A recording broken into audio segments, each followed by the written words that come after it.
On today's episode, the Jamal Murray conversation has been one that has been very polarizing for Denver Nuggets fans. We're going to talk about it all here on Locked On Nuggets.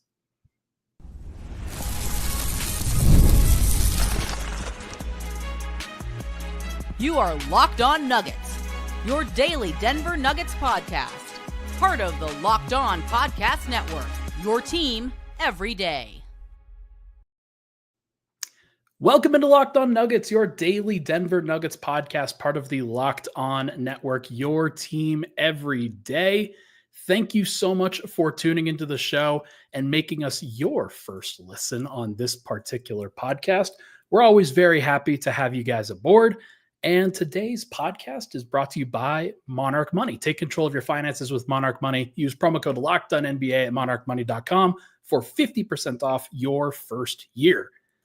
My name is Ryan Blackburn. I am a host of Locked On Nuggets here, also at Mile High Sports with the Pickaxe and Roll podcast. He is Matt Moore, covering the Denver Nuggets for the Denver Dig, also at HP Basketball and Action Network and a whole bunch of different places you can find his work. Matt, happy Sunday night. How are you doing? Good, man. I'm very glad that the Eastern Conference Finals wrapped up on Saturday. So I got a good break. I got outside. I got to touch grass this weekend. It was amazing. I went for a 5-mile run. It was so good. And my very old body, as that was what I gave myself for my birthday, was I went for a 5-mile run. And because I think it's important to be uncomfortable. Like, you have to make yourself uncomfortable sometimes, which is what I think we're going to talk about the Nuggets doing, because nobody really wants to talk about the Jamal Murray conversation. And yet here we are. Here we are. Your boy likes to make himself uncomfortable all the time, as you know. So it is very interesting, I think, to have this particular conversation now, because I don't know if you've been noticing this. I think we've been noticing this in the group chats and all the interwebs that have been going on. But the Jamal Murray conversation around Denver Nuggets Twitter, just the social, the pods, just everything has been very, very, well, I'll say charged. I mean, let's give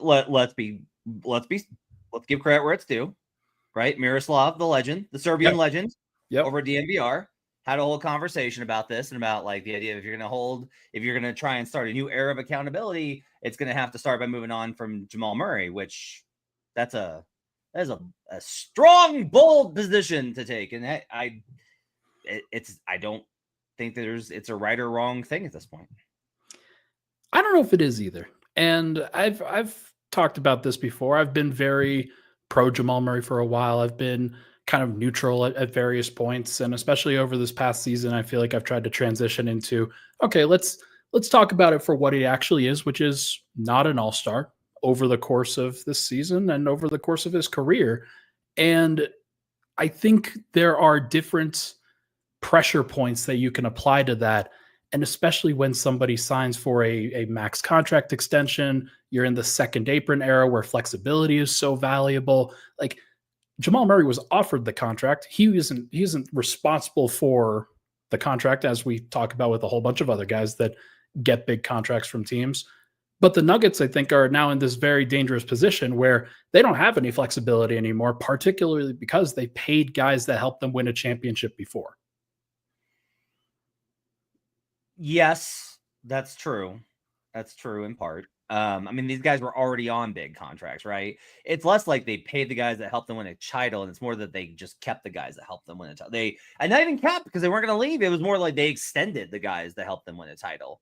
And I can tell you, like, the alternative to that's rough too. Like, the Mavs tore it down in 2011. They were like, we have to pivot and shift, and that was a disastrous move that really freaked people out.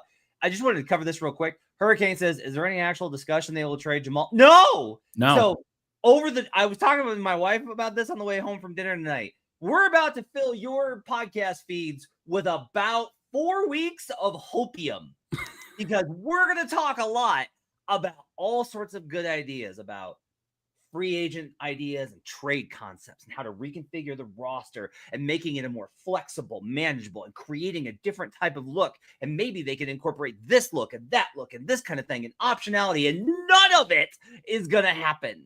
They are running it back.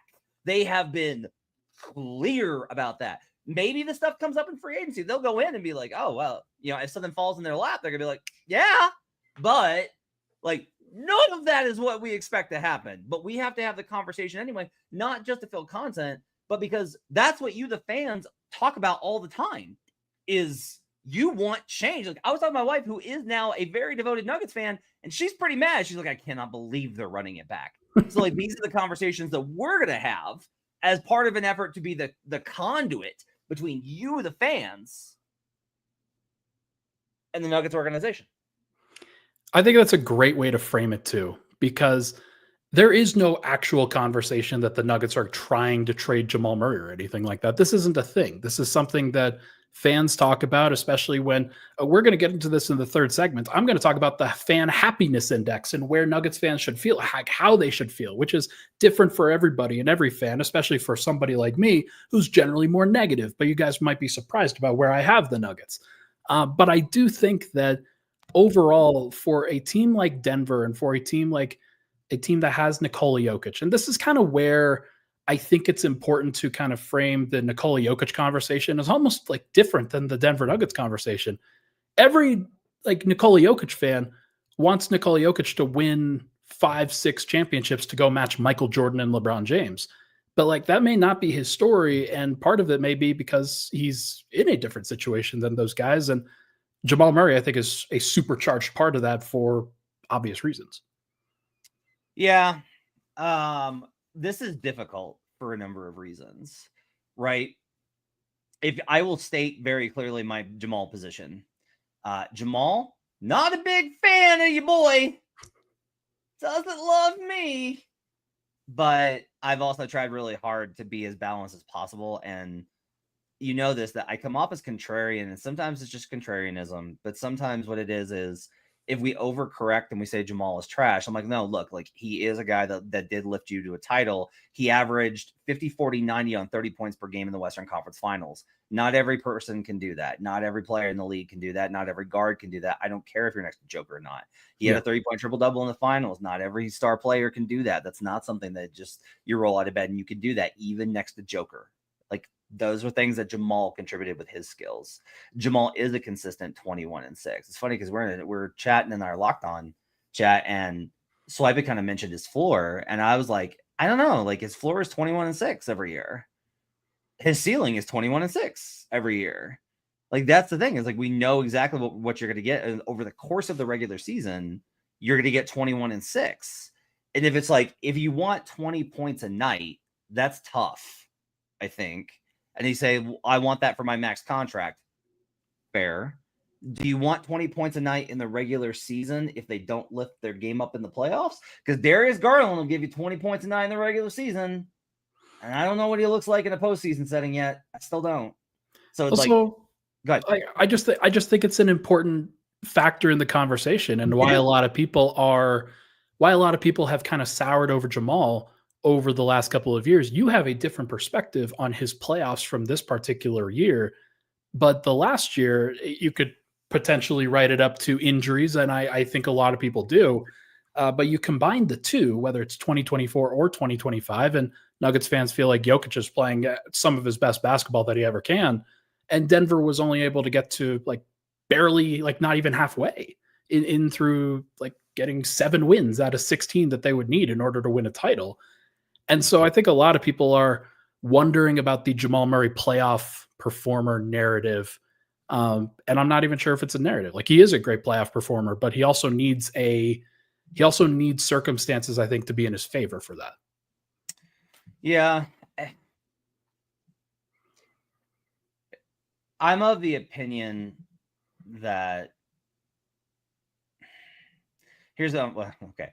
I think my strongest opinion here is that moving him might be for the best. I also firmly believe that Nuggets fans are going to be disappointed with whatever the replacement is. I don't feel like whatever, even if it's not a direct in the Jamal trade, if it's oh no, it wasn't the Jamal trade, but they use those assets and MPJ and a first, and whatever you come out with as the second guy, I think you're probably going to be disappointed with.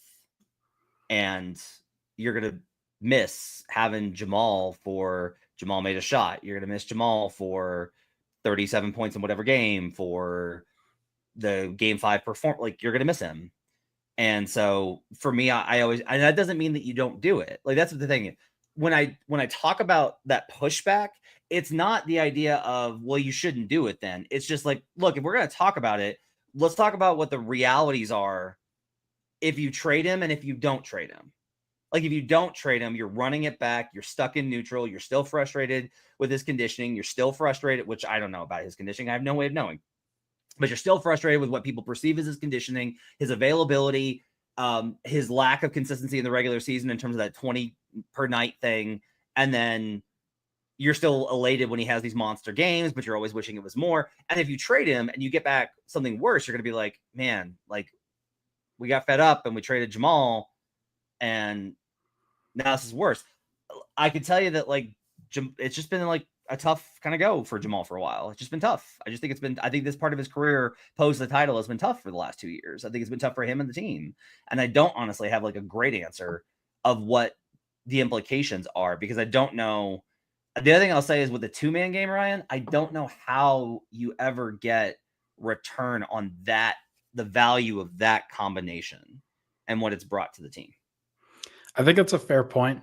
And I also think that there's just a lot of pressure on this particular point. And also, it's just very difficult for Denver to separate who they would look like without Jamal, because they've never been without Jamal before. And how that would sort of change the factor, I think, is a very fair question. But tell you what. Oh, no, go ahead.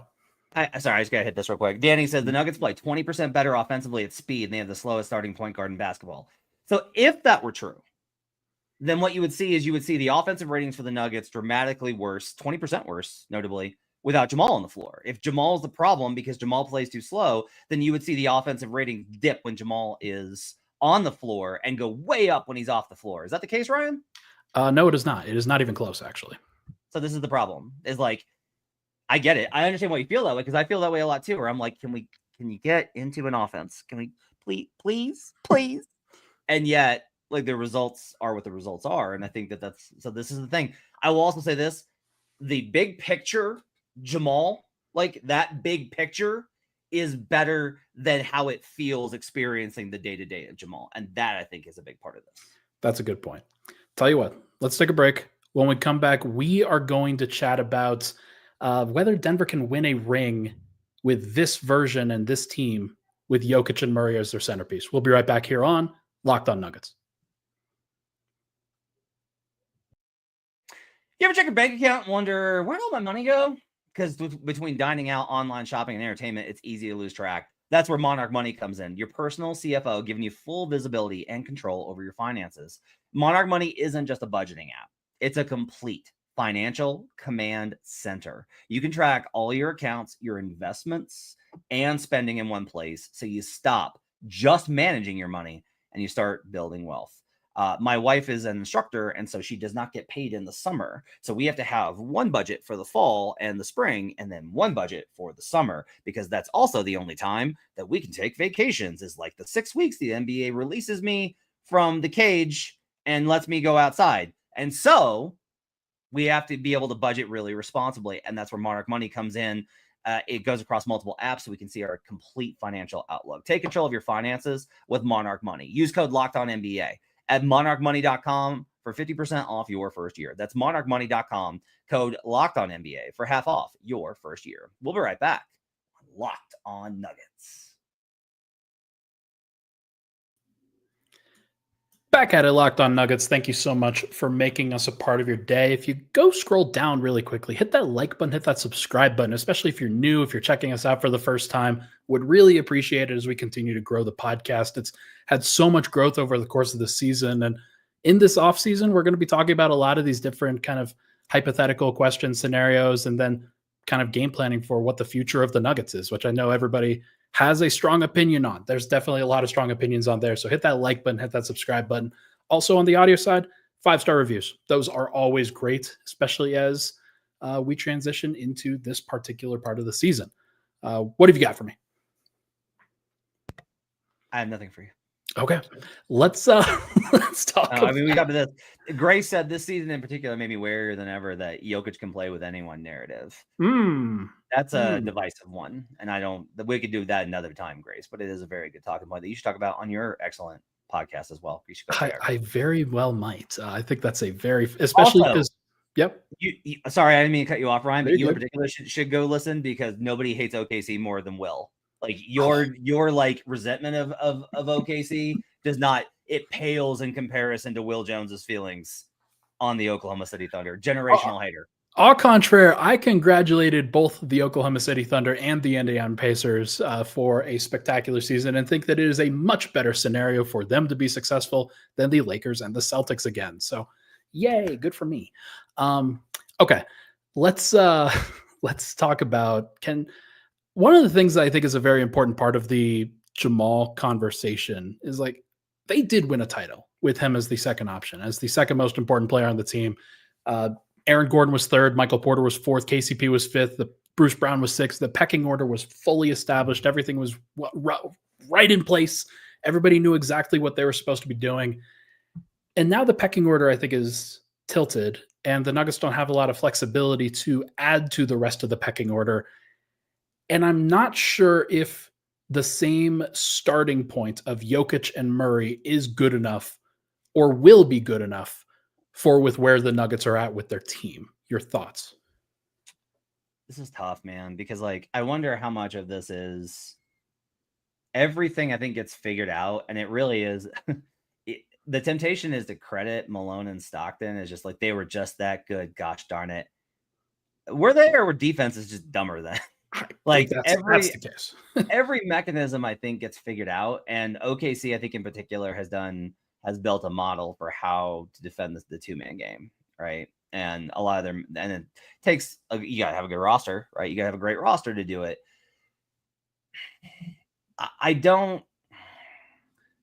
Jamal's good nights are great.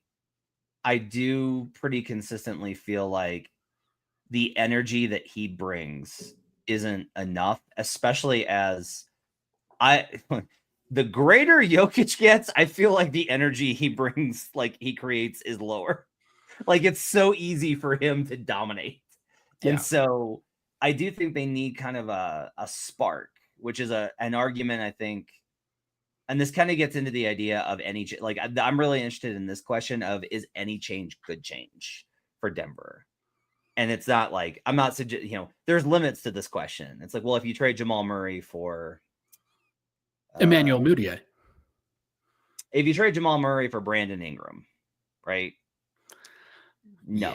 Yeah, that like I don't think you get better. Low energy. Talk about low energy there. If you trade Michael Porter Jr. for DeMar DeRozan, right? Like, see, even I have limits. Like that's the point. Yeah. And that's what I think is really interesting. This kind of evolves past the Jokic Murray thing. So I'd like to get your thoughts on that. But like that's where I go to, which is like beyond the Jokic. I don't think it's a question of like, I think they can win with Jamal and Joker, but it takes Jamal being in a different place mentally, emotionally, physically, all of this stuff.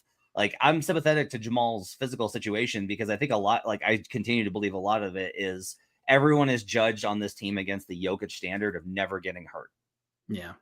And I find that difficult.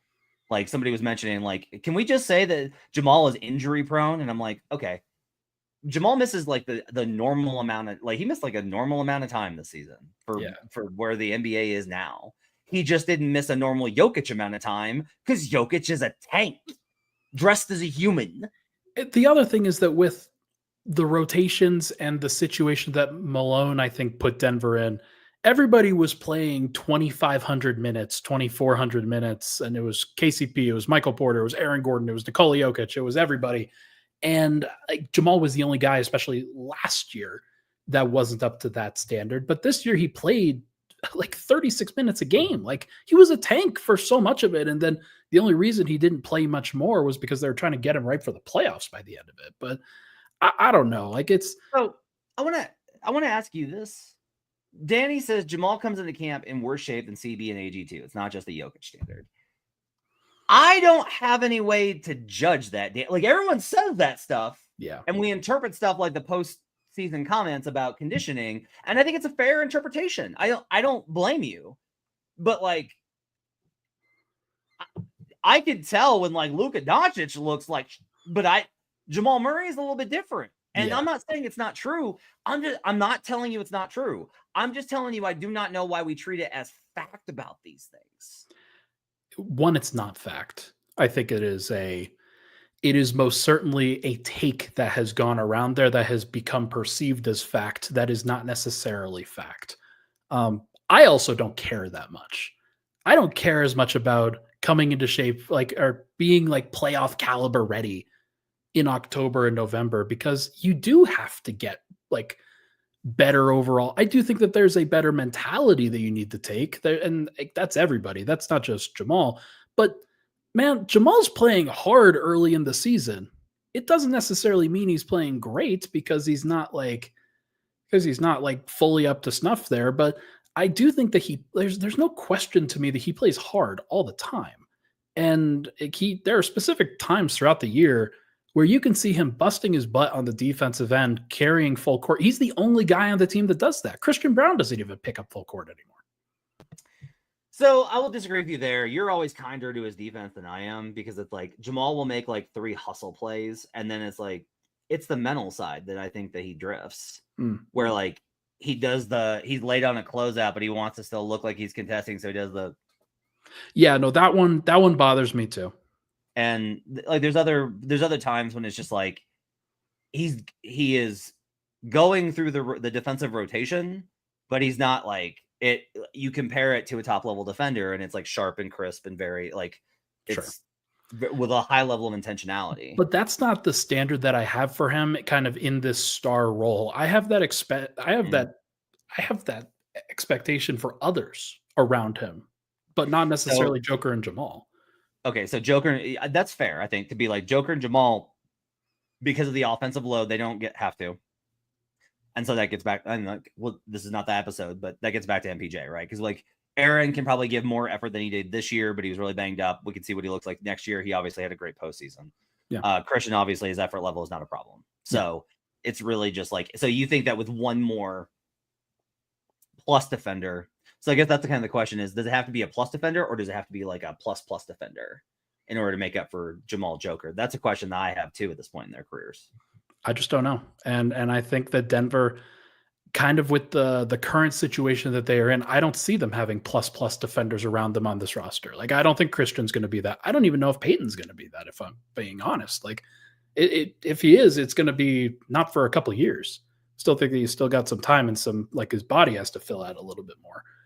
But we'll see. Like, I think that there's a lot of questions there, but we'll have a longer, like, additional Jamal Murray conversation, I'm sure. And we'll get into like actual moves if people decide that they want to, but like, I think we're both at the stage of, Jamal's not getting moved. And the only reason that he would get it moved is if the team was actually thinking about changing something, and they're really not.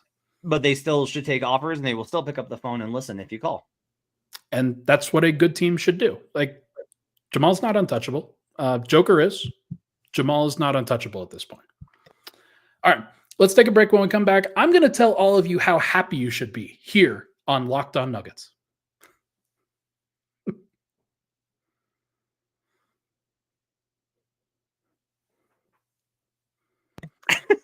And we are back, Locked On Nuggets. Thank you so much for tuning into the show. Everybody should be as happy as possible, but Nuggets fans, they should be, slightly more happy than I think other NBA fans around the league. I wanted to talk about this with Matt because there's a lot of, I think, there's obviously a lot of pressure. There's a lot of criticism. I am part of that. I don't hide from that. I'm not going to shy away from that. But at the end of the day, you would, and like Josh Kroenke actually said this at the presser yesterday, or last week, excuse me. You take this, this is what you wanted to be in. This is the situation that you wanted to be in, to build a championship team, to be a part of it, to be through have this pressure on you. So, Matt, I decided I wanted to put together the NBA happiness index for teams right now in a whole bunch of different tiers. Can you guess which 2 teams I have in the top tier?